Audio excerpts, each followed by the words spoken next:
Hello everyone, welcome to my YouTube channel SK classes. Previous year question series में आप सभी का स्वागत है। आज के वीडियो में हम आरएसटी 2021 का क्वेश्चन आंसर देखेंगे। प्रीवियस ईयर का जो क्वेश्चन होता है आप सभी के लिए बहुत ही महत्वपूर्ण होता है, क्योंकि इसमें आपको ये पता चल सकता है कि किस प्रकार के प्रश्न पूछे जाते हैं और किस विषय से कितने प्रश्न पूछे जाते हैं।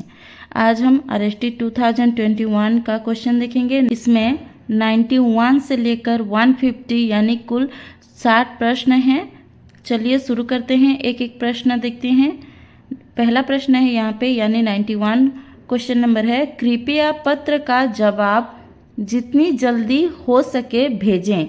यह उदाहरण कक्षा में अध्यापक निम्नलिखित किस वाक्य भेद को समझाने के लिए देंगे। यानी ये जो वाक्य है किस प्रकार का वाक्य है। ऑप्शन है कथनात्मक, संदेहात्मक, मनोवैज्ञात्मक, आज्ञार्थक।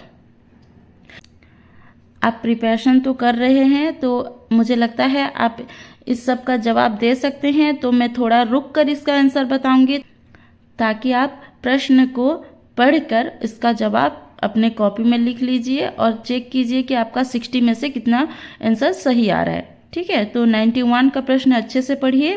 कृपया पत्र का जवाब जितनी जल्दी हो सके भेजें। तो यह वाक्य किस प्रकार का वाक्य है, यहाँ पे ध्यान दीजिए। कृपया शब्द का प्रयोग किया गया है और यह आज्ञार्थक वाक्य में प्रयोग किया जाता है। तो 91 प्रश्न का सही उत्तर होगा ऑप्शन डी। 92 प्रश्न देखते हैं। निम्नलिखित किस शब्द में ईत प्रत्यय का प्रयोग हुआ है। यहाँ पे प्रत्यय पूछा गया है। प्रत्यय और उपसर्ग दो टॉपिक होते हैं। उपसर्ग जो है पहले लगता है और प्रत्यय जो है बाद में लगता है। तो यहाँ पे प्रत्येक, प्रोत्साहित, निश्चित, उपस्थित, इसमें ईत प्रत्यय कहाँ पे प्रयोग हुआ है। तो ईत, अंत में ईत प्रोनाउंसिएशन होगा, तो प्रत्येक तो नहीं हो सकता। उसके बाद है निश्चित, प्रोत्साहित, उपस्थित। तो उपस्थित में भी नहीं है ईत, अंत में ईत नहीं है। तो इसका सही उत्तर होगा ऑप्शन बी, प्रोत्साहित। इसका संधि विच्छेद अगर हम करेंगे तो होगा प्रोत्साहन प्लस ईत। क्वेश्चन नंबर 93, सिद्धि हेतु स्वामी गए यह गौरव की बात, पर चोरी चोरी गए यही बड़ा व्याघात। तो यहाँ पे प्रस्तुत पंक्ति प्रकट करती है। ये पहले तो हमें ये पता करना होगा कि यह किस कविता संग्रह का है। तो ये है यशोधरा का। तो यहाँ पे यशोधरा बोलती है कि सिद्धि हेतु स्वामी गए, गौतम बुद्ध गए थे सिद्धि के लिए, ये तो उनके लिए गौरव की बात थी, पर चोरी छुपे गए यानी चुपचाप रात को ही निकल गए, यही उनकी सबसे बड़ी दुख की बात थी। तो यहाँ पे इस पंक्ति से कौन सा भाव प्रकट होता है।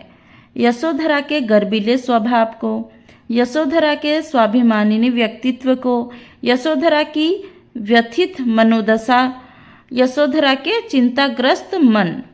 तो यहाँ पे इस प्रश्न का सही उत्तर होगा ऑप्शन सी, इनके व्यथित मनोदशा, यानी इनके मन को जो दुख हुआ था उसको दर्शाया गया है। क्योंकि इनको, उनका दुख क्या था कि जो उनके स्वामी गए थे सिद्धि के लिए, वो चोरी छुपे गए थे, इसीलिए उनका मन दुख रहा था। नेक्स्ट प्रश्न देखते हैं। निम्नलिखित में से कौन सा पात्र कफन कहानी से संबंध नहीं रखता। घिसू, हल्कू, माधव, बुधिया। इनमें से कौन सा पात्र कफन कहानी का नहीं है। इस प्रश्न का सही उत्तर होगा ऑप्शन बी, हल्कू। हल्कू जो है पूस की रात जो कहानी है उसका पात्र है। कफन कहानी में है घिसू है, माधव है और बुधिया है। घिसू का बेटा माधव है और माधव की पत्नी बुधिया है। नेक्स्ट प्रश्न देखते हैं। निम्नलिखित कौन सा विकल्प अष्टावक्र रेखाचित्र के पात्र अष्टावक्र के व्यक्तित्व को व्यक्त नहीं करता। ऑप्शन है मंद बुद्धि और मूर्ख, अतिशय भोला, बहुत तेज बोलने वाला, मुख लंबा और वक्र। इसमें से अष्टावक्र का व्यक्तित्व कौन सा नहीं है? मंद बुद्धि और मूर्ख, ये तो था वो, ठीक है, उसका बुद्धि थोड़ा कम था और मूर्ख था वो, क्योंकि क्या करता था, अधिक पैसे के सामान ले जाकर कम पैसे में वो उसको बेच आता था। अतिशय भोला, भोला भी था वो, ठीक है। मूर्ख भी था वो। उसके बाद बहुत तेज बोलने वाला, वो बहुत तेज नहीं बोल सकता, वो वक्र बोलता था, वो एक साथ शब्दों को नहीं बोल पाता था। तो ये ऑप्शन गलत है, यानी कौन सा व्यक्तित्व नहीं है? ऑप्शन सी इस प्रश्न का सही उत्तर है। क्वेश्चन नंबर 96, लक्ष्मी नारायण मिश्र रचित सिंदूर की होली एक समस्या प्रधान नाटक है। इसमें निम्नलिखित किस समस्या या किस समस्याओं को उभारा गया है? यानी सिंदूर की होली नाटक में किन किन समस्याओं की बात की गई है?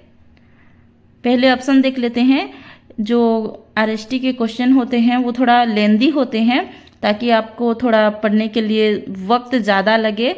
तो ये प्रश्न सीधे साधे डायरेक्ट क्वेश्चन रहते हैं, लेकिन इसमें थोड़ा टाइम लगता है, लंबा करके इसको खींचा जाता है। तो यहाँ पे देखो 3 ऑप्शन है, इसमें से कौन कौन से ऑप्शन सही है वो आपको बताना है। पहला ऑप्शन है यौन समस्या के ऊपर, विधवा विवाह की समस्या के ऊपर और रिश्वतखोरी की समस्या के ऊपर। तो सिंदूर की होली नाटक में किन किन समस्याओं के ऊपर बात की गई है? चलिए 96 का उत्तर है ऑप्शन डी। इसमें यौन समस्या, विधवा विवाह की समस्या, रिश्वतखोरी की समस्या, इन सभी समस्याओं पर बात की गई है। ऑप्शन डी इसका सही उत्तर है। क्वेश्चन नंबर 97 देखते हैं। लेखक हजारी प्रसाद द्विवेदी के अनुसार अशोक के फूल को सबसे पहले किसने अपने काव्य में स्थान दिया था? ऑप्शन है गुरुदेव रविंद्रनाथ टैगोर, महाकवि कालिदास, भगवान बुद्ध, महाराजा भोज। इस प्रश्न का सही उत्तर है महाकवि कालिदास ने सबसे पहले अशोक के फूल को अपने काव्य में स्थान दिया था। किसके अनुसार? हजारी प्रसाद द्विवेदी के अनुसार। यहाँ पे प्रश्न कई बार इस तरह से भी पूछा जा सकता है, ये तो प्रीवियस ईयर का प्रश्न है।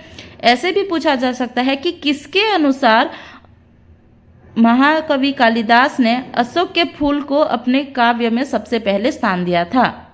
यानी यहाँ पे प्रश्न हजारी प्रसाद द्विवेदी को लेकर भी पूछा जा सकता है। नेक्स्ट प्रश्न देखते हैं, क्वेश्चन नंबर 98। अपने छात्रों को विलोम शब्द के एक एक जोड़े बताने के लिए, ये जुड़ना चाहिए, टाइपिंग मिस्टेक है। एक एक जोड़े बताने के लिए कहा। छात्रों ने निम्न 4 जोड़े बताए। यानी छात्रों को पूछा गया कि विलोम शब्द बताओ, तो उन्होंने 4 जोड़ा बताया। तो इसमें से कौन सा सही है और कौन सा गलत है, हमें छांटना है। तो पहला है ओजस्वी निस्तेज, भिज्ञ सभिज्ञ, प्रसारण संकुचन, स्थावर जंगम। तो इसमें से कौन सा सही है और कौन सा गलत है? अच्छे से प्रश्न को देखिए।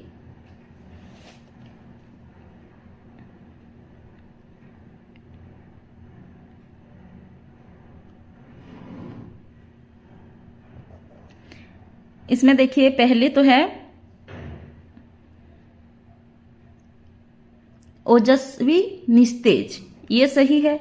ओजस्वी का विलोम शब्द निस्तेज होता है। उसके बाद है भिज्ञ सभिज्ञ, ये गलत है, ठीक है, ये गलत है। भिज्ञ का क्या होता है? अनभिज्ञ। उसके बाद है प्रसारण संकुचन, सही है। स्थावर जंगम, ये भी सही है। तो कौन कौन सा ऑप्शन सही है? फर्स्ट, थर्ड और फोर्थ ऑप्शन सही है और सेकेंड ऑप्शन गलत है। तो ऑप्शन देख लीजिए कौन से ऑप्शन में ये है।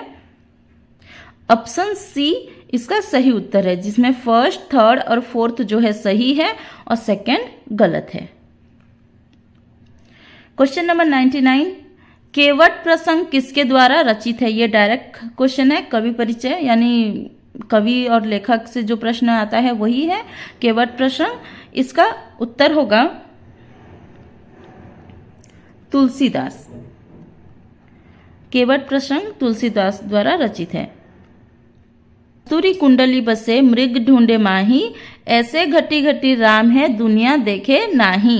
प्रस्तुत दोहा किसके द्वारा लिखा गया है? रहीम, तुलसीदास, सूरदास और कबीरदास। इनमें से सही उत्तर है कबीरदास, ऑप्शन डी। नेक्स्ट प्रश्न है, जयशंकर प्रसाद लिखित चंद्रगुप्त किस प्रकार का नाटक है? सामाजिक, मनोवैज्ञानिक, ऐतिहासिक, पौराणिक। इस प्रश्न का सही उत्तर होगा ऑप्शन सी, ऐतिहासिक नाटक। चंद्रगुप्त एक ऐतिहासिक नाटक है।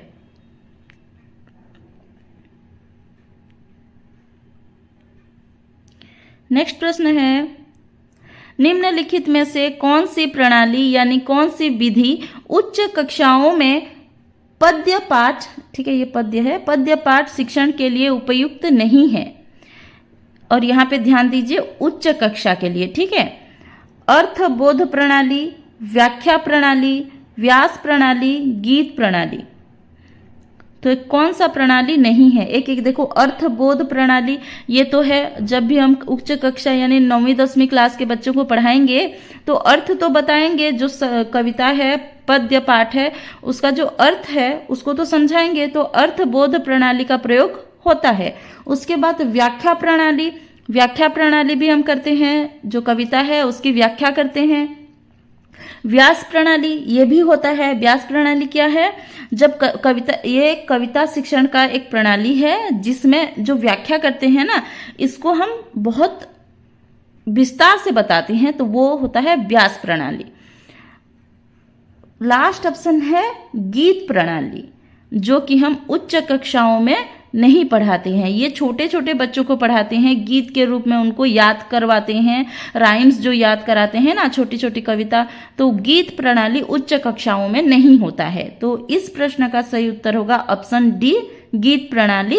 उच्च कक्षाओं में पद्य पाठ शिक्षण के लिए गीत प्रणाली का प्रयोग नहीं किया जाता। नेक्स्ट प्रश्न है, प्रेमचंद का निम्नलिखित कौन से उपन्यास के मुख्य पात्र का नाम है अमरकांत? यहाँ पे हमारे प्रेमचंद द्वारा लिखित उपन्यास है सिलेबस में और उसी का है, तो आप तो जान ही चुके होंगे। इसमें से कौन सा उपन्यास हमारे सिलेबस में है? कर्मभूमि। कर्मभूमि है और उसी का मुख्य पात्र है अमरकांत।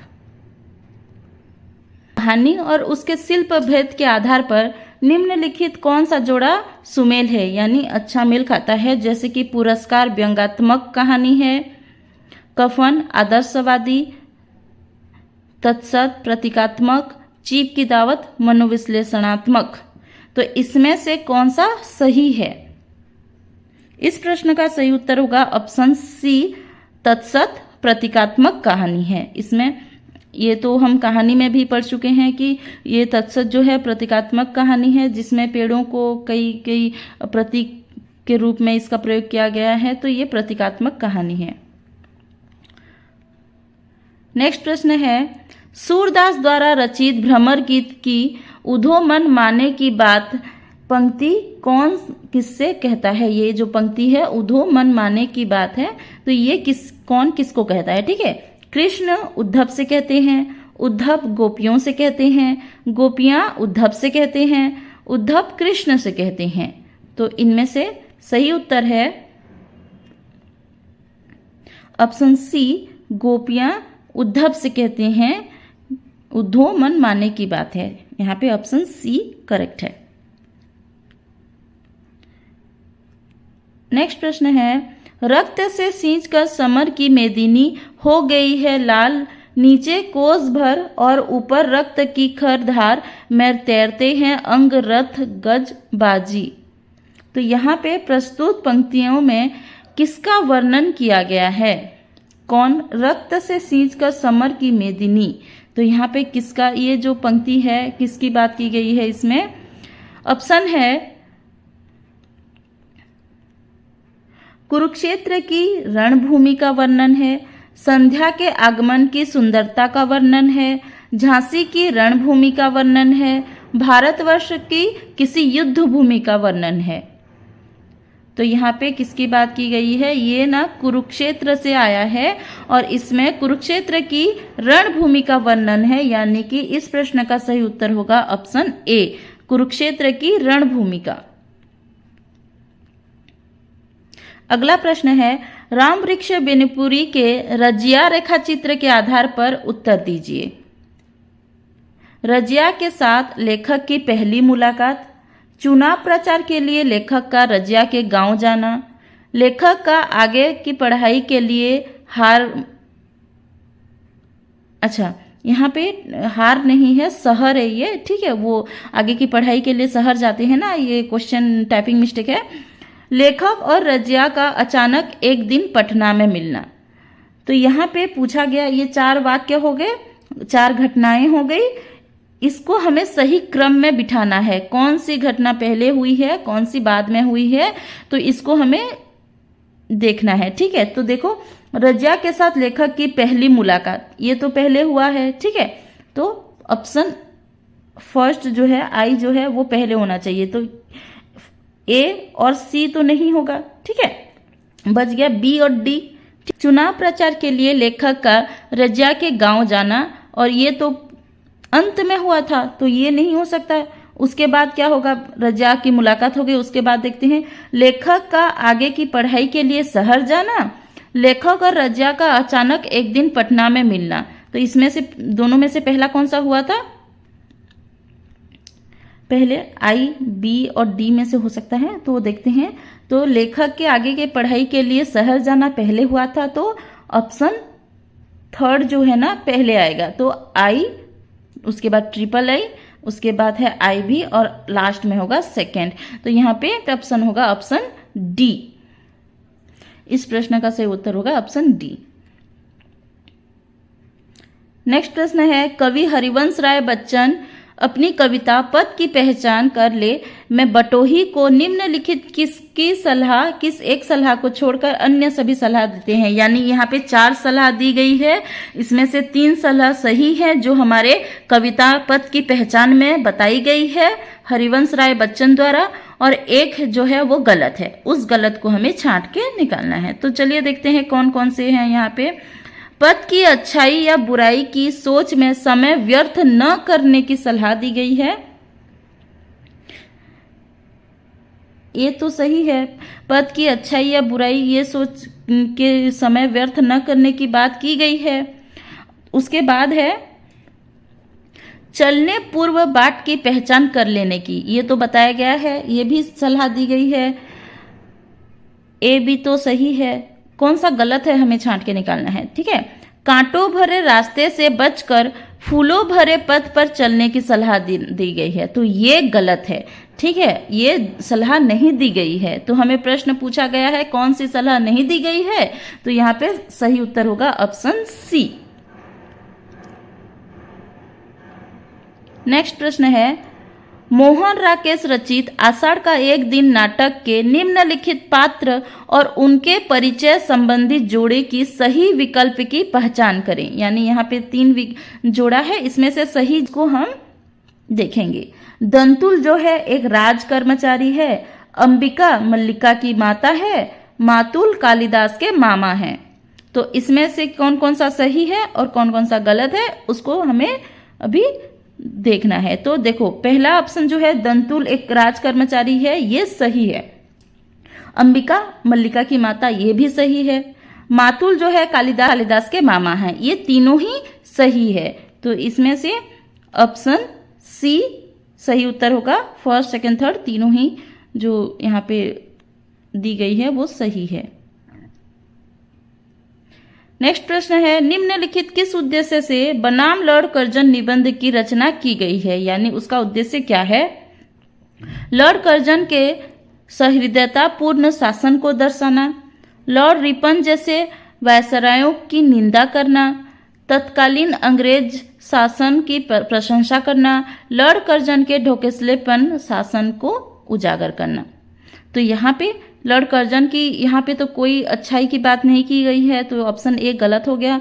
लॉर्ड रिपन जैसे वायसराय की निंदा करना, नहीं, लॉर्ड रिपन को यहाँ पे अच्छा बताया गया है, तो निंदा तो नहीं की गई है।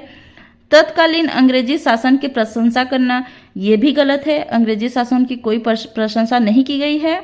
ऑप्शन डी, लॉर्ड कर्जन के ढोकसलेपन शासन का उजागर करना, ये ठीक है। इसका अगला प्रश्न है, सूरदास के बाल लीला वर्णन में आई पंक्ति तू काहे न वेगी आवे तो को कान्हा बुलावे, इसमें कान्हा किसको बुलाने की बात की गई है? ठीक है, किसे बुलाने की बात यहाँ पे की गई है? अपने साथी बालक को, नींद को, गाय को, भाई बलराम को। तो यहाँ पे किसको बुलाने की बात की गई है? इस प्रश्न का सही उत्तर होगा ऑप्शन बी, नींद को। ठीक है, निंदिया रानी को बुला रहे थे, वो कृष्ण भगवान को सुला रही थी माता यशोदा, तो यहाँ पे इस पंक्ति से है, तो यहाँ पे नींद को बुलाने की बात की गई है। अगला प्रश्न देखते हैं, निम्नलिखित किस दोहे के अंश में समय की महत्ता के बारे में बताया गया है? देखो यहाँ पे कुछ दोहे की पंक्तियां हैं, इनमें से कौन से दोहे में समय की महत्ता के बारे में, समय के महत्व के बारे में बताया गया है? चलिए दोहों को देखते हैं। गुरु गोविंद दऊ खड़े काके लागू पाए। सेकंड है, माटी कहे कुम्हार से तू क्या रोंदे मोए। थर्ड है, काली करे सो आज कर, आज करे सो अब, साधु ऐसा चाहिए जैसे सूप सुभाए। तो यहाँ पे कौन से दोहे में समय की बात की गई है? इस प्रश्न का सही उत्तर है ऑप्शन सी, कल करे सो आज कर, आज करे सो अब, यानी यहाँ पे समय की बात की गई है। हमें समय की बर्बादी नहीं करनी चाहिए, इस दोहे में ये बताया गया है। तो ऑप्शन सी इसका सही उत्तर होगा। अगला प्रश्न है, मेरी भव बाधा हरो में बिहारी किससे अपनी सांसारिक बाधा मिटाने को आग्रह कर रहे हैं? यानी जो बोल रहे हैं कि मेरी बाधा हरो, किससे बोल रहे हैं? यशोदा माता से, कृष्ण से, नंद बाबा से, राधा से। तो यहाँ पे जो बिहारी हैं वो राधा रानी से अपनी बाधा हरने की बात कर रहे हैं, उनको आग्रह कर रहे हैं। तो इस प्रश्न का सही उत्तर होगा ऑप्शन डी। अगला प्रश्न देखते हैं, बाहर से तो तब भी कुछ घटित नहीं होता, एक पत्ता तक नहीं हिलता, पर मन के भीतर ही भीतर उसे जाने कितने आंधी तूफानों को झेलना पड़ता है। प्रस्तुत पंक्ति निम्नलिखित किसके अंतर्द्वंद को दर्शाती है?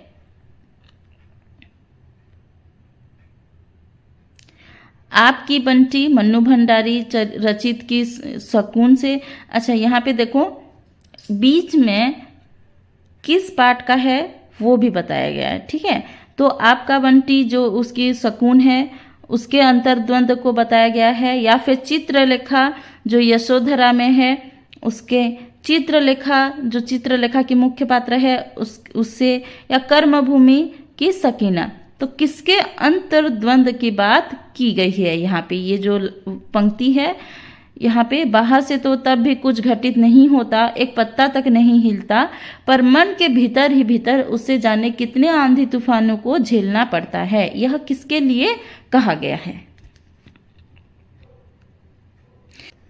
इस प्रश्न का सही उत्तर है ऑप्शन ए। अगला प्रश्न है,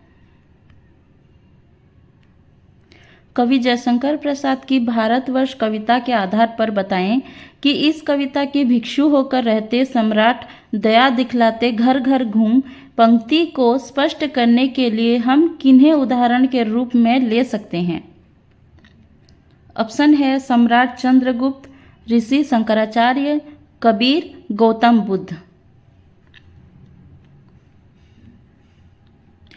इसका सही उत्तर होगा ऑप्शन डी, गौतम बुद्ध। ठीक है, उनके लिए कहा गया है कि सम्राट होकर भी क्या करते हैं, भिक्षु बनकर घर घर घूमकर दया दिखलाते हैं। नेक्स्ट प्रश्न है,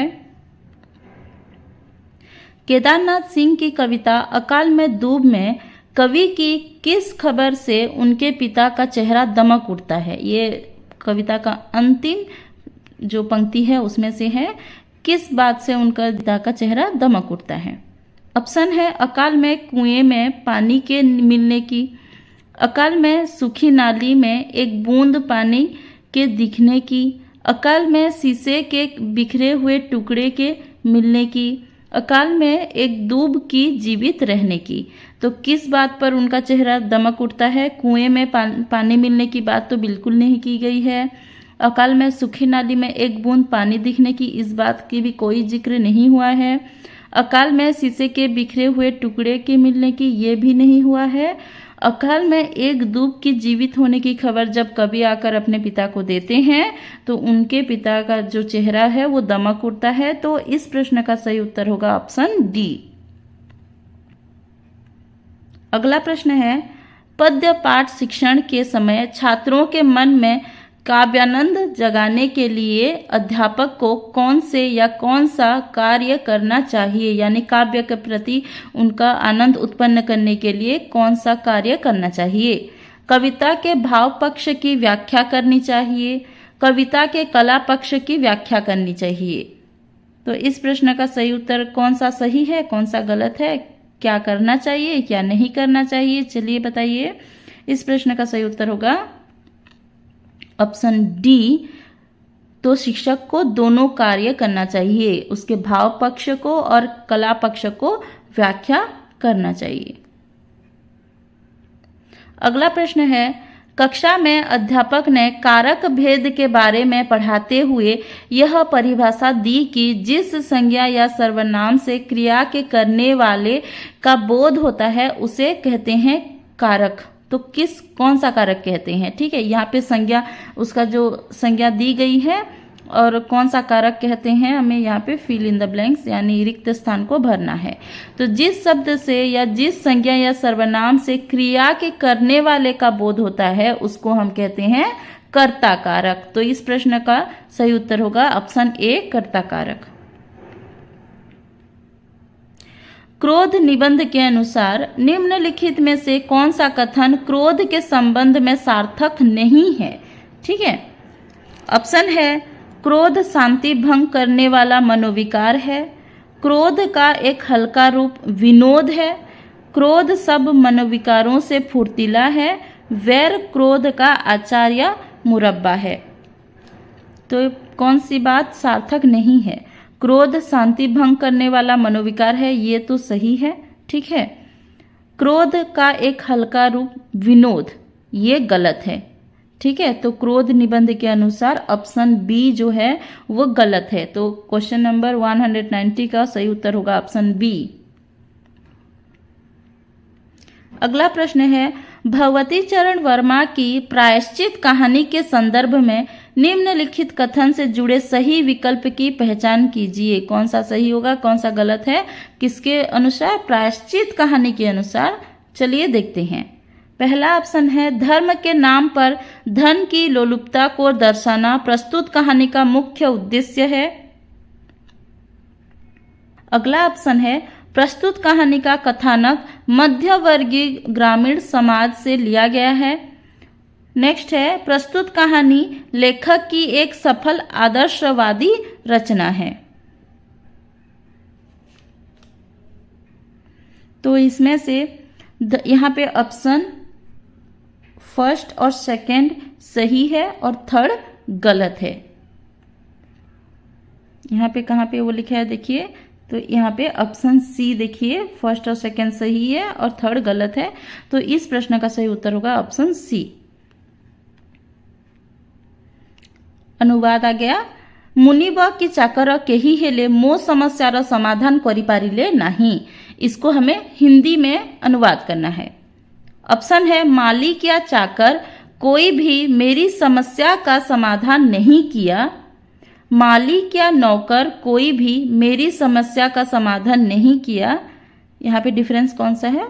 चाकर है ऊपर में, यहाँ नौकर है। ठीक है, स्वामी या नौकर कोई मेरी समस्या का समाधान करना नहीं चाहा।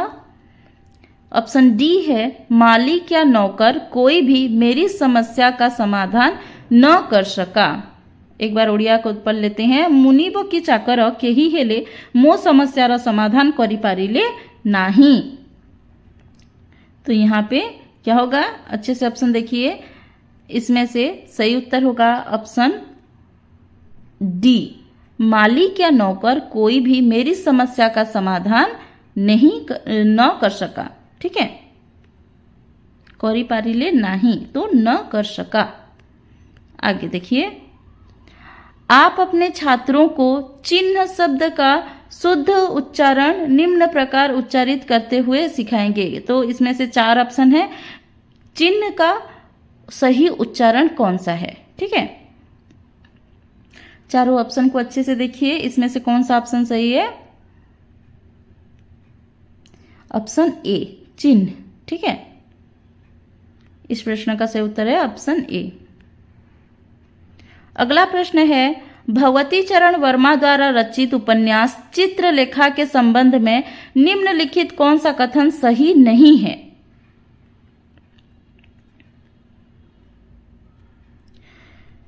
ऑप्शन है, महाप्रभु रत्नांबर अपने दोनों शिष्यों को योगी कुमारगिरी और भोगी बीजगुप्त के पास भेजते हैं। तो ये तो सही है। ठीक है, हमें क्या ढूंढना है कि कौन सा सही नहीं है। तो पहला ऑप्शन तो सही है। ठीक है, दूसरा है, इसका कथानक मौर्यकालीन सम्राट चंद्रगुप्त के शासनकाल का है। यह चित्रलेखा जो है एक ऐतिहासिक उपन्यास है और यहाँ पे चंद्रगुप्त की बात की गई है। ठीक है, यह एक समस्या प्रधान उपन्यास है जो पाप पुण्य के प्रश्न पर आधारित है। ये भी सही है, क्योंकि रत्नांबर जो है पाप और पुण्य के बीच में क्या, कौन सा पाप है कौन सा पुण्य है, क्या पाप पुण्य है, इसको समझने के लिए ही अपने दोनों शिष्यों को कुमारगिरी और बीजगुप्त के पास भेजे थे। तो ऑप्शन सी भी जो है सही है। डी है, चित्रलेखा पाटलिपुत्र की राजनर्तकी और महाप्रभु रत्नांबर की प्रेमिका है। तो ये गलत है, यह कथन गलत है। इसमें रत्नांबर की प्रेमिका नहीं होना चाहिए था, यहाँ पे बीजगुप्त की प्रेमिका होना चाहिए था। ठीक है, तो इस प्रश्न का सही उत्तर है ऑप्शन डी। अगला प्रश्न है, नागार्जुन बहुत दिनों के बाद कविता में कौन सा काम अपने गांव में जी भर कर पाने की बात नहीं करते। यानी 5 जो काम है जो करना चाहते थे, कर पा रहे थे अपने गांव में, उसको छोड़कर। ठीक है, ऑप्शन देख लेते हैं। मौलसरी के ढेर ताजे फूलों को सूंघने। ऑप्शन बी है, धान कुटती किशोरियों की सुरीली तान सुन पाने। नेक्स्ट ऑप्शन सी है, गांव के कीचड़ भरे तालाब में बार बार गोते लगाने। ऑप्शन डी है, गांव की पगडंडी की चंदन वर्णी धूल को छू पाने। तो यहाँ पे बहुत दिनों के बाद में किस बात को नहीं बताया गया है, किस बात की चर्चा नहीं की गई है, वह है ऑप्शन सी, गांव के कीचड़ भरे तालाब में बार बार गोते लगाने की बात नहीं की गई है।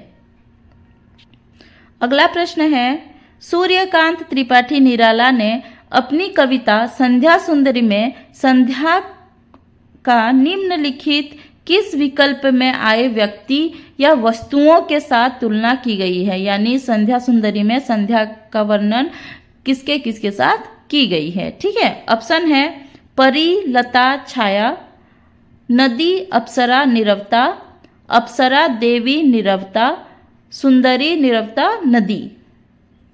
125 क्वेश्चन का सही उत्तर है ऑप्शन ए, परी लता और छाया।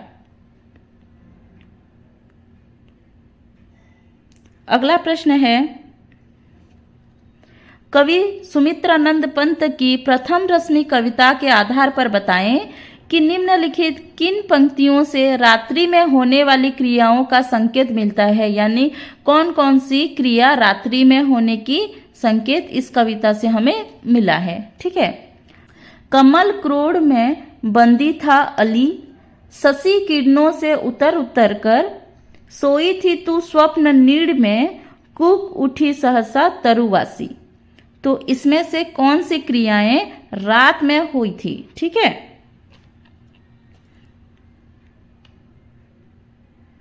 इस प्रश्न का सही उत्तर है कमल क्रोड़ में बंदी था अली। यहाँ पे ये भी है, संध्या काल में ये हुआ था, रात के समय के बीच, संध्या के बाद, ठीक है, जब जो कमल का जो कली है वो क्या होता है, उसमें अली यानी भंवर फंस जाता है ना, तो ये रात्रि की बात है। दूसरा है सोई थी तू स्वप्न नीड़ में, तो ये भी दोनों ऑप्शन आई और ट्रिपल आई, ये दोनों क्रियाएं जो हैं वो रात में हुई थी। तो चलिए देखते हैं कौन सा ऑप्शन सही होगा, केवल आई और ट्रिपल आई, ठीक है। तो इस प्रश्न का सही उत्तर है ऑप्शन ए। आगे देखते हैं, विद्या प्लस आलय विद्यालय शब्द में कौन सी संधि है। विद्या का अंतिम ध्वनि आ और आलय का प्रथम ध्वनि आ, दोनों मिलकर हुआ है आ, तो आ प्लस आ इक्वल टू आ, ये कौन सा संधि है, दीर्घ स्वर संधि है। ऑप्शन बी इसका सही उत्तर है। अगला प्रश्न है, सूची 1 में दिए गए मुहावरे को सूची 2 के अनेक अर्थों के साथ सुमिलित करें और नीचे दिए गए कूटों में, यानी यहाँ बॉक्स जो है उसका सही उत्तर हमें लिखना है, ठीक है। तो यहाँ पे देखो मुहावरा कौन सा है, आपे से बाहर होना, थाली का बैंगन, पांचों उंगली घी में होना, और इसका उत्तर हमें सूची 2 में से ढूंढ के निकालना है। तो यहाँ पे आपे से बाहर होना यानी कि क्या है, क्रोध में मर्यादा लांघ जाना। उसके बाद है थाली का बैंगन, तो इसका उत्तर कौन सा है, इसका है सिद्धांतहीन व्यक्ति। अगला है पांचों उंगली घी में होना, यह है लाभ ही लाभ होना। तो यहाँ पे क्या है, क के साथ ट्रिपल आई, देखिए यहाँ पे कौन सा ऑप्शन है, ऑप्शन सी। तो इस प्रश्न का सही उत्तर है ऑप्शन सी। अगला प्रश्न है, अत्याचार शब्द में लगा उपसर्ग क्या है, अति, अत्य, आ, अत। तो यहाँ पे इस प्रश्न का सही उत्तर है ऑप्शन ए, अत्याचार शब्द में अति उपसर्ग का प्रयोग किया गया है। महात्मा गांधी, इसको पढ़ाने से पूर्व छात्रों को पूर्व ज्ञान परीक्षण हेतु आप निम्नलिखित में से कौन सा प्रश्न पूछेंगे।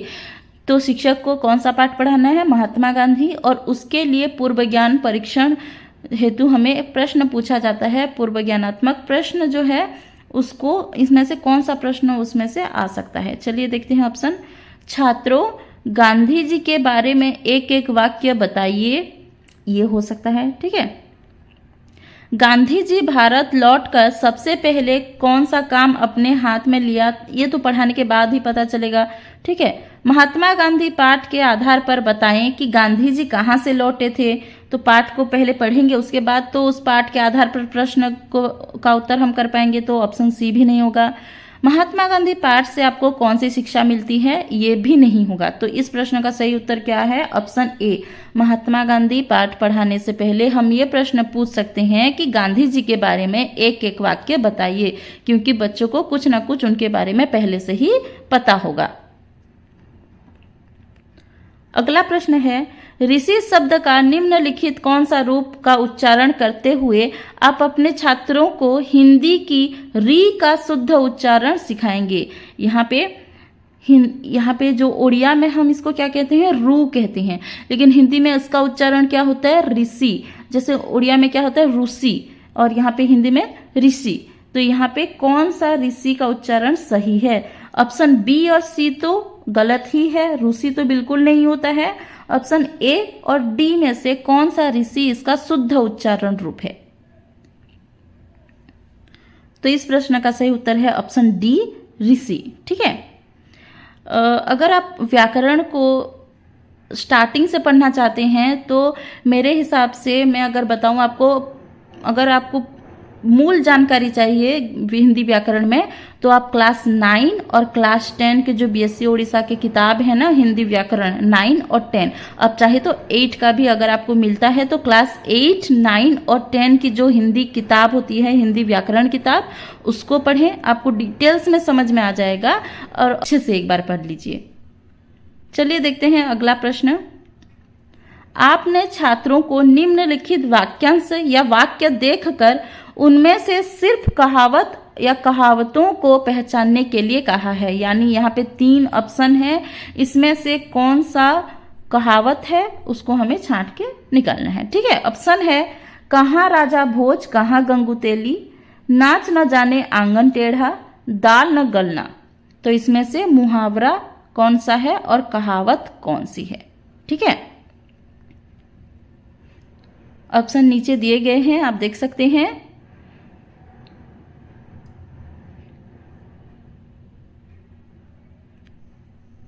इस प्रश्न का सही उत्तर है कहाँ राजा भोज कहाँ गंगू तेली, ये नाच न जाने आंगन टेढ़ा। ऑप्शन फर्स्ट और सेकंड जो है ना यहाँ पे, ये दोनों कहावतें हैं, लेकिन दाल न गलना ये मुहावरा है।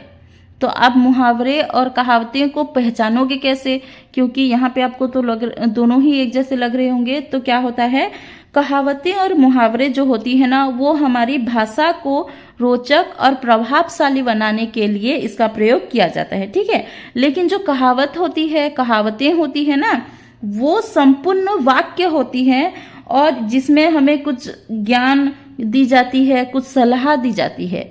लेकिन जो मुहावरा होता है वो एक वाक्यांश होता है और उस वाक्यांश में जो उसका शाब्दिक अर्थ होता है ना, वो न होकर उसका अलग ही अर्थ होता है। जैसे यहाँ देखो दाल न गलना, यहाँ पे कोई दाल की बात नहीं की जा रही है। ठीक है, तो यहाँ पे उसका शाब्दिक अर्थ नहीं है और ये एक वाक्यांश है। ठीक है, तो इसीलिए मुहावरे और कहावतें पहचानना आसान हो जाएगा। इसमें जो शाब्दिक अर्थ नहीं होता है, एक वाक्यांश होता है मुहावरा, और जो कहावत है वो एक वाक्य होता है। और तो इस प्रश्न का सही उत्तर है ऑप्शन डी, फर्स्ट और सेकंड जो हैं वो कहावतें हैं। अगला प्रश्न है कवयित्री सुभद्रा कुमारी चौहान की कविता झांसी की रानी के आधार पर बताएं कि झांसी की रानी के पराजय का क्या कारण था। उनकी जो पराजय हुई थी वो किस कारण से हुई थी। ठीक है, साथी राजाओं का उनके साथ विश्वासघात करना, ये बिल्कुल नहीं हुआ था। समय से पहले रानी के सेनाओं का युद्ध भूमि छोड़कर भाग जाना, नहीं। सामने आए नाले को नए घोड़े का पार करने में असमर्थ होना, हाँ ये ऑप्शन सही है। ठीक है, डी ऑप्शन भी देख लेते हैं। अंग्रेजों की असंख्य सेनाओं के बारे में पहले से पता न चलना, ये भी गलत है। तो झांसी की रानी की जो पराजय हुई थी वो किस कारण से हुई थी, क्योंकि जो नया घोड़ा था उनका वो सामने आए नाले को पार नहीं कर पाया, इसीलिए। तो इस प्रश्न का सही उत्तर होगा ऑप्शन सी। अगला प्रश्न है आपने अपने छात्रों से विशेषण भेद और उनके एक एक उदाहरण शब्द पूछा। छात्रों द्वारा दिए गए निम्नलिखित उत्तरों में से गलत जोड़े वाले उत्तर की पहचान करें। देखो विशेषण कितने प्रकार के हैं और उनके एक एक उदाहरण पूछा गया है। छात्रों ने कुछ जवाब दिए हैं, तो कौन सा जवाब गलत है उसको देखेंगे। संख्यावाचक विशेषण बहुत पानी, ठीक है, इसका उदाहरण है बहुत पानी। सार्वनामिक विशेषण कोई व्यक्ति। गुणवाचक विशेषण सुगंधित फूल। परिमाणवाचक विशेषण थोड़ा चावल। यहां पे कौन सा ऑप्शन गलत है? इसका उत्तर है ऑप्शन ए, संख्यावाचक विशेषण में बहुत पानी नहीं होगा। ठीक है, अगला प्रश्न है उपकुल शब्द में कौन सा समास है? अव्ययी भाव, तत्पुरुष, द्विगु, द्वंद्व। इसका सही उत्तर है ऑप्शन ए, अव्ययी भाव। अगला प्रश्न है छात्रों के क्रिया भेद संबंधी ज्ञान के परीक्षण के लिए आपने निम्नलिखित वाक्य लिखा। ठीक है, किसके बारे में है? क्रिया के बारे में है। ठीक है, मुझे अपनी बात कहने दो। शिक्षक ने छात्रों से पूछा, अब वह चल सकता है। उपयुक्त वाक्यों में से आप कौन सा या कौन से वाक्य संयुक्त क्रिया ज्ञान के परीक्षण के लिए ले सकते हैं? यानी इसमें से संयुक्त क्रिया कौन कौन से हैं? ठीक है, पहला है मुझे अपनी बात कहने दो, इसमें संयुक्त क्रिया है कहने दो। ठीक है, शिक्षक ने छात्रों से पूछा, इसमें क्रिया कौन सी है? पूछा, ये संयुक्त क्रिया नहीं है। ठीक है, अब वह चल सकता है, तो यहाँ पे चल सकता है, चलना और सकना दोनों क्रिया है, ये संयुक्त क्रिया है। तो ऑप्शन फर्स्ट और थर्ड में संयुक्त क्रिया है, तो हम संयुक्त क्रिया के परीक्षण के लिए इन दोनों वाक्य को ले सकते हैं। ठीक है, तो कौन सा ऑप्शन सही होगा इसमें? ऑप्शन बी, फर्स्ट और थर्ड दोनों को हम संयुक्त क्रिया ज्ञान परीक्षण के लिए ले सकते हैं। अगला प्रश्न है, बड़े बड़ाई न करे, बड़े न बोले बोल, रहीमन हीरा कब कहे, लाख टेका का मोल। इन पंक्तियों में आया बड़े शब्द का प्रयोग किस रूप में हुआ है? सर्वनाम के रूप में, संज्ञा के रूप में, क्रिया विशेषण के रूप में और विशेषण के रूप में। बड़े शब्द का प्रयोग किसके रूप में हुआ है? इसका सही उत्तर है ऑप्शन बी, संज्ञा के रूप में बड़े शब्द का प्रयोग हुआ है।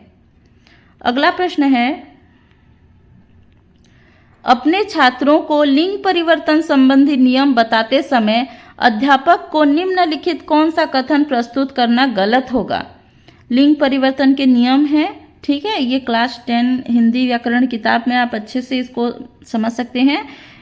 तो इसमें से कौन सा नियम गलत है? चलिए देखते हैं एक एक करके। अकारांत पुल्लिंग शब्द के साथ आ जोड़कर उसे, टाइपिंग मिस्टेक है यहाँ, स्त्रीलिंग शब्द बनाया जाता है। इसका एक उदाहरण देख लेते हैं, जैसे कि छात्र का स्त्रीलिंग शब्द होता है छात्रा, तो अकारांत के साथ हम आ जोड़कर स्त्रीलिंग बनाते हैं, तो यह जो नियम है वो सही है। ठीक है, अगला नियम है, अकारांत पुल्लिंग शब्द के साथ ई जोड़कर उसे स्त्रीलिंग बनाया जाता है, तो ये भी सही है। इसका उदाहरण हम लिख सकते हैं, पुत्र का पुत्री, ई कारांत। ठीक है, ई जोड़कर हमने क्या किया है? स्त्रीलिंग शब्द बनाया, तो ऑप्शन बी भी, ये नियम भी सही है। पुल्लिंग शब्द के अंत में आने वाले वान शब्द को वती शब्द में बदलकर स्त्रीलिंग शब्द बनाया जा सकता है, ये नियम भी सही है।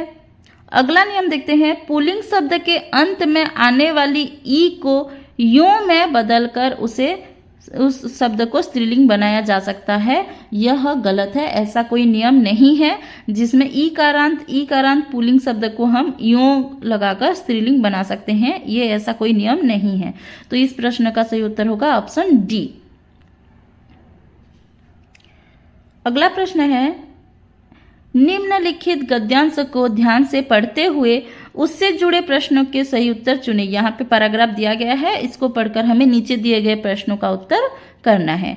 पैराग्राफ को एक बार अच्छे से पढ़ लेते हैं। किसी भी प्रकार की सफलता के ताले को खोलने के लिए परिश्रम नाम की कुंजी की आवश्यकता होती है। सफल जीवन का रहस्य ही परिश्रम है। परिश्रम करने वाले बाधाओं से घबराते नहीं, अपितु वे और प्रोत्साहित होकर उनका डटकर सामना करते हैं। बाया मधुमक्खी, यहाँ पे टाइपिंग मिस्टेक है, ये चींटी होगा। ठीक है, चींटी और दीमक अथक परिश्रम करने वालों के सुंदर उदाहरण हैं, यानी ये सब क्या करते हैं? परिश्रम करते हैं। परिश्रम का दूसरा नाम ही तपस्या या साधना है। सभी कार्यों की सिद्धि उद्यम अथवा परिश्रम से ही होती है, केवल मनोरथ से नहीं।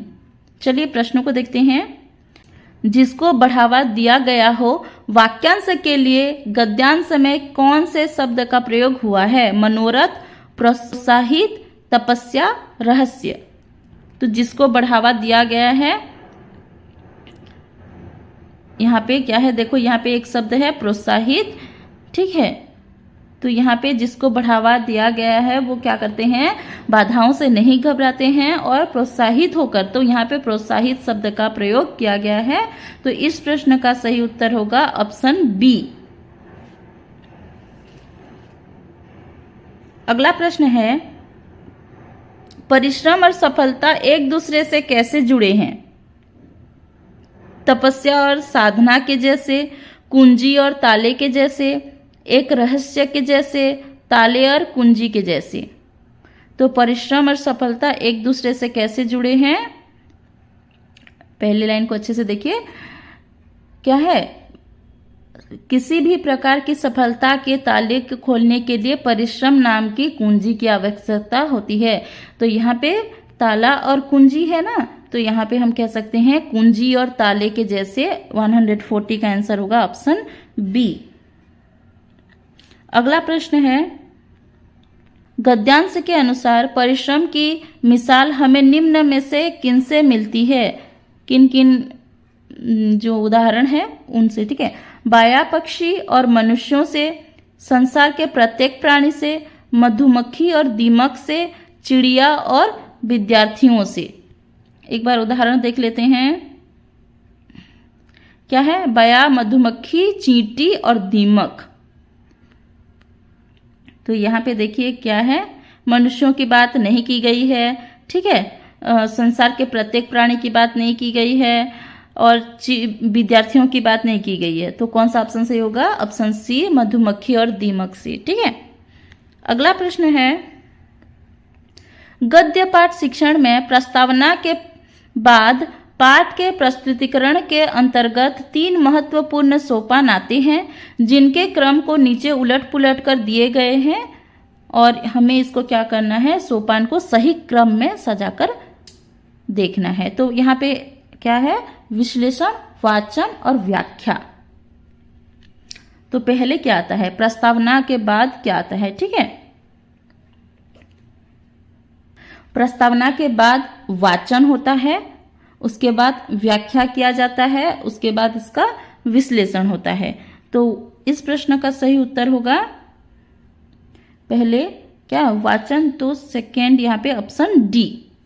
यदि हिंदी सीखने वाला कोई एक छात्र चक्षु शब्द का उच्चारण गलत कर रहा है तो निम्नलिखित कौन सा उच्चारण करते हुए आप उसका सही उच्चारण सिखाएंगे? तो यहाँ पे हम चक्षु शब्द का सही उच्चारण देखेंगे, ठीक है। ऑप्शन है चक्षु, चक्षु, चक्षु, चक्षु, ठीक है। तो यहाँ पे क्या है, इस प्रश्न का सही उत्तर होगा ऑप्शन सी, चक्षु। अगला प्रश्न देखते हैं, निम्नलिखित वाक्य को आपने बोर्ड पर लिखा और उसके रेखांकित शब्द को पारस्परिक संबंध के बारे में छात्रों से प्रश्न पूछा। छात्रों से उत्तर के रूप में मिले विकल्पों में से कौन सा विकल्प सही है?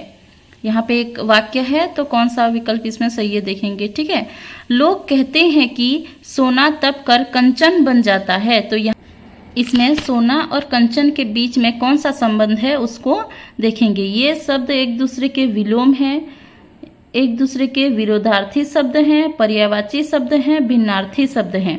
तो सोना और कंचन, कंचन का ही पर्यायवाची शब्द क्या है, सोना है। तो ऑप्शन सी सही होगा, ये दोनों शब्द एक दूसरे के पर्यायवाची शब्द हैं। अगला प्रश्न देखते हैं, व्याकरण शिक्षण के समय यदि कोई अध्यापक अपने छात्रों से उदाहरण की सहायता से व्याकरण के सामान्य सिद्धांत निकलवाता है तो वह निम्नलिखित में से कौन सी शिक्षण प्रणाली को अपना रहा है? तो यहाँ पे पहले क्या कर रहा है, अध्यापक उदाहरण दे रहा है और उसकी सहायता से नियम निकल रहा है, ठीक है, उदाहरण से नियम। तो यहाँ इसको कहते हैं, जब हम उदाहरण पहले देते हैं और उसके बाद उसका नियम निकालते हैं तो उसको कहा जाता है आगमन विधि। और व्याकरण के लिए आगमन और निगमन विधि का प्रयोग किया जाता है। निगमन विधि में क्या होता है, पहले नियम बताए जाते हैं और उसके बाद उसके उदाहरण दिए जाते हैं, ठीक है। तो यहाँ पे इस प्रश्न का सही उत्तर होगा आगमन विधि। अगला प्रश्न है, आप कक्षा में वाक्य भेद की पहचान के नियमों के बारे में पढ़ा रहे हैं।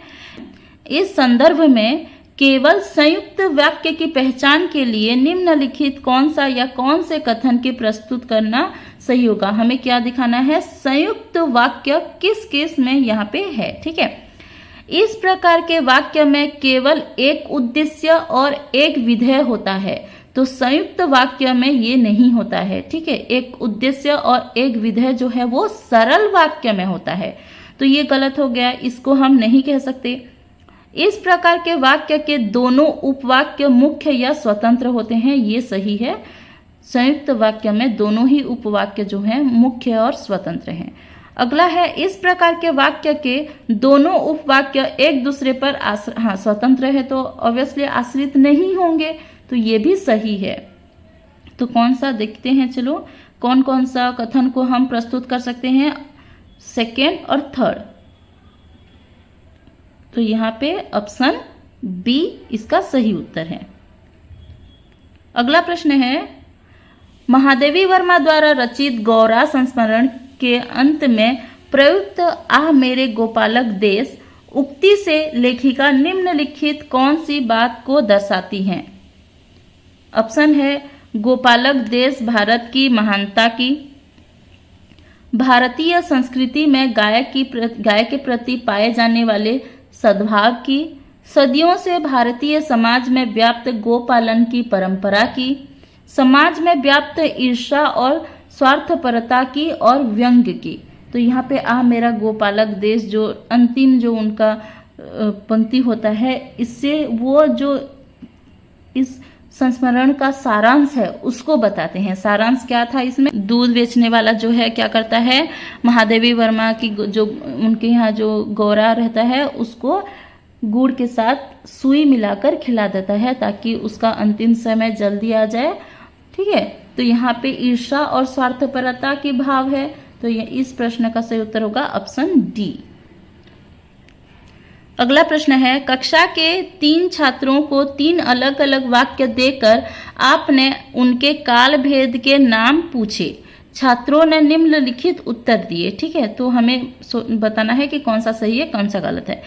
बच्चे ने दूध पी लिया होगा, यह संदिग्ध भूतकाल, वह आए तो मैं जाऊं, सामान्य भविष्यत काल, सूर्य पश्चिम में डूबता है, तात्कालिक वर्तमान काल। तो कौन सा सही है और कौन सा गलत है इसमें।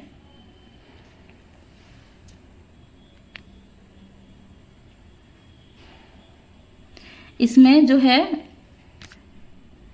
ऑप्शन आई सही है। ठीक है, बच्चे ने दूध पी लिया होगा संदिग्ध भूतकाल में है, और ये दोनों ऑप्शन गलत है।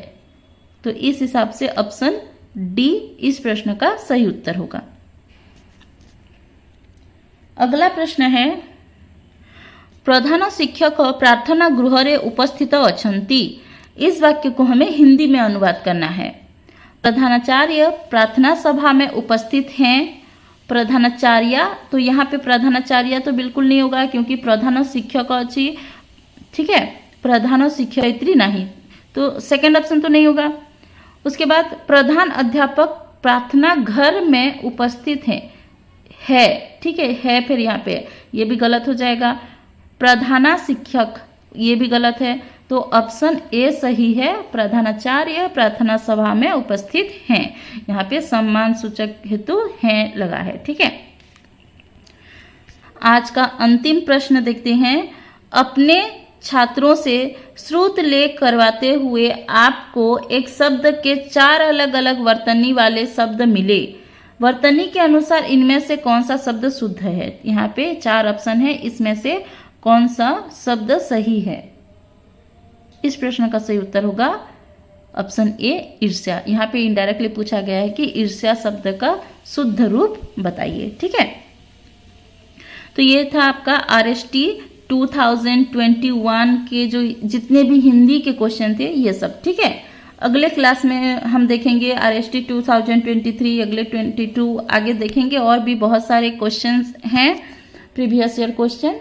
तो प्रीवियस ईयर क्वेश्चन से क्या होता है, आपको एक अंदाजा हो जाएगा कि आपका प्रिपरेशन कहाँ तक चला है और कौन कौन से टॉपिक्स हैं जिसमें आप अभी भी पीछे हैं और उसको अच्छे से प्रिपरेशन कर सकते हैं। अभी आपके पास बहुत टाइम है पढ़ने के लिए, ठीक है, तो अगले वीडियो को अगर देखना होगा तो आप चैनल को सब्सक्राइब करके रखिए, और ये वीडियो अगर पसंद आया आपको तो वीडियो को लाइक कीजिए। मिलते हैं एक नए वीडियो में।